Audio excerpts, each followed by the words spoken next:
Video में हम देखेंगे जो एचपीएससी में असिस्टेंट प्रोफेसर की जो पोस्ट आई हैं उसके बारे में हम डिटेल में देखेंगे।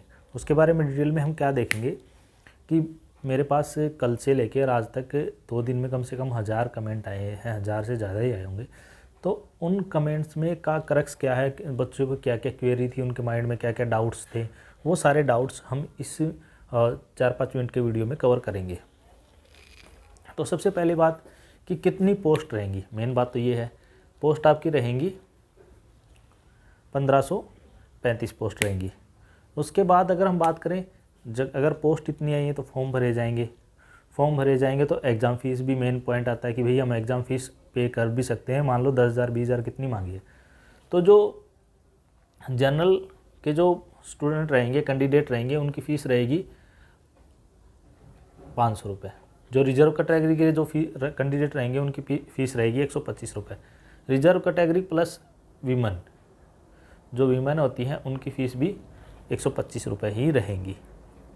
अब बात है, फिर बहुत से बच्चों ने मेरे से पूछा कि एग्ज़ाम कब होगा, एग्ज़ाम कब होगा, एग्ज़ाम कब होगा। तो इसका एग्ज़ाम अप्रैल 2023 में होगा। इसका एग्ज़ाम अप्रैल 2023 में होगा। फिर बहुत से बच्चे तो ऐसे थे जिन्हें जो ये भी पूछ रहे थे कि नेट कंपलसरी है या नहीं है। तो हम इसकी मिनिमम क्वालिफ़िकेशन की बात करें, ये क्वालिफ़िकेशन इसकी मिनिमम क्वालिफ़िकेशन है जिसमें आपके पास जिस भी सब्जेक्ट में आप अप्लाई करना चाहते हैं वहाँ पे आपके पास पोस्ट ग्रेजुएशन होनी चाहिए उस सब्जेक्ट में, प्लस आपके पास नेट हो, नेशनल एलिजिबिलिटी टेस्ट, या फिर आपने पीएचडी कर रखी हो। इन दोनों में से एक है तो आप अप्लाई कर सकते हैं। उसके साथ साथ मैं आपको बता दूं कि अगर आप मान लो कोई, बहुत से बच्चों ने मेरे से पूछा कि एक लड़के ने तो कई बार कमेंट करके ये वाला पूछा, मैनेजमेंट का स्टूडेंट हूँ मैं, क्या मैं कॉमर्स में अप्लाई कर सकता हूँ। बेसिकली जो अलाइड सब्जेक्ट के स्टूडेंट हैं वो अप्लाई कर सकते हैं एक दूसरे सब्जेक्ट में। मान लो मैनेजमेंट के हैं, वो पब्लिक एड में भी अप्लाई कर सकते हैं, कॉमर्स में अप्लाई कर सकते हैं। इसी तरह से जो स्टूडेंट जिनका जो पॉलिटिकल साइंस के हैं वो पब्लिक एड में अप्लाई कर सकते हैं, पब्लिक एड के पॉलिटिकल साइंस में अप्लाई कर सकते हैं। और इस तरह से अलाइड सब्जेक्ट, जिनके जो अलाइड सब्जेक्ट हैं वो वहाँ पे अप्लाई कर सकते हैं। फिर आता है सिलेक्शन किस बेस पे होगा। सिलेक्शन आपका टेस्ट और इंटरव्यू बेस पे सिलेक्शन होगा। टेस्ट और इंटरव्यू बेस पे सिलेक्शन होगा। और टेस्ट जो होगा, आपका जो टेस्ट होगा वो कितने नंबर का होगा। टेस्ट आपका 100 नंबर का होगा। ठीक है जी, टेस्ट आपका 100 नंबर का रहेगा, जिसमें से 90 नंबर के जो क्वेश्चन होंगे, जो 90 नंबर का जो सिलेबस आएगा, 90 नंबर के जो क्वेश्चन होंगे जो आपने पोस्ट ग्रेजुएशन में जो सब्जेक्ट पढ़ा है उससे रिलेटेड आएंगे, या फिर जिसमें आप अपीयर होना चाहते हो उस सब्जेक्ट से रिलेटेड आएंगे। 10 नंबर के क्वेश्चन आपके जो हरियाणा जीके से लेके और history, political, art and culture और मैथमेटिक्स, और उसके बाद जो क्वांटिटेटिव एप्टीट्यूड होता है, मेंटल, जो हम रीजनिंग जिसे बोलते हैं, उससे उन सब के मिला के टोटल 10 क्वेश्चन इनके रहेंगे। ये जितने भी आपके 100 नंबर आएंगे ना, उनको आप 7.5 के हिसाब से कन्वर्ट कर लोगे। अगर आपको कन्वर्ट नहीं करना आता तो मैं कन्वर्ट करना आपको सिखा दूंगा। एक हम नेक्स्ट वीडियो में डिस्कस करेंगे जिसमें सिलेबस, तो उसमें मैं आपको कन्वर्ट करना भी सिखा दूंगा कि किस तरह से आप अपने मार्क्स को कन्वर्ट कर सकते हैं। फिर बात करें, इसको 87.5 रहेंगे।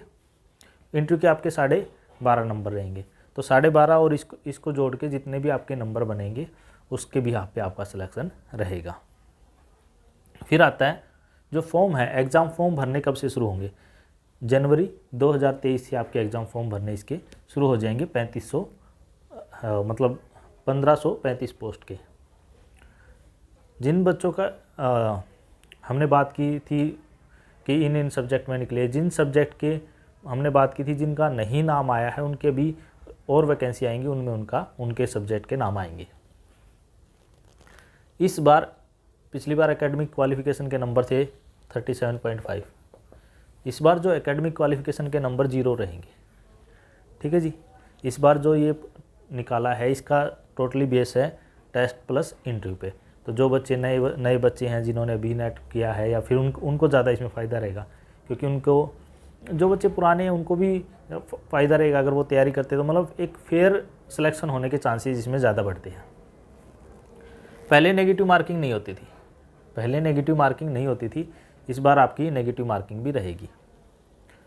अब नेगेटिव मार्किंग के साथ ना अब की बार आपका जो भी एग्ज़ाम होगा उसमें पाँच ऑप्शन रहेंगे।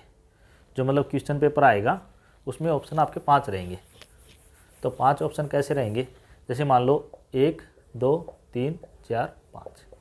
ये जो अगर मान लो जो अगर आपने 1 2 3 4 में से जो भी अटैम्प्ट किया, मान लो आपको बी लगा, आपने बी अटैम्प्ट कर दिया, सी लगा सी अटैम्प्ट कर दिया, डी लगा डी अटैम्प्ट कर दिया, लेकिन आपको कोई भी क्वेश्चन नहीं आ रहा है इनमें से, मतलब कोई भी ऑप्शन आपको ये नहीं लग रहा कि कोई भी ऑप्शन मुझे आ रहा है, मैं इसका आंसर टिक कर सकता हूँ, तो आपको ये वाला आंसर टिक करना पड़ेगा, ये वाला जो 5th वन है ये टिक करना पड़ेगा। अगर आपने ये टिक नहीं किया तो आपको इसकी नेगेटिव मार्किंग जाएगी। आपकी नेगेटिव मार्किंग कितनी रहेगी, 1/4।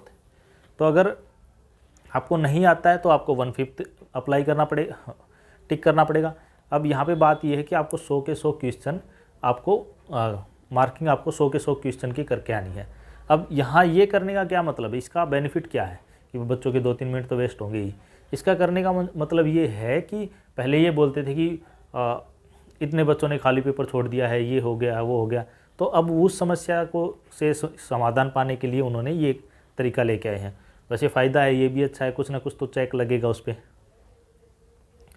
फिर आता है बात हमारे पास सिलेक्शन की। आपने टेस्ट दिया, 100 नंबर का टेस्ट दिया, तो 100 में से कितने नंबर आपको मिनिमम चाहिए पास होने के लिए।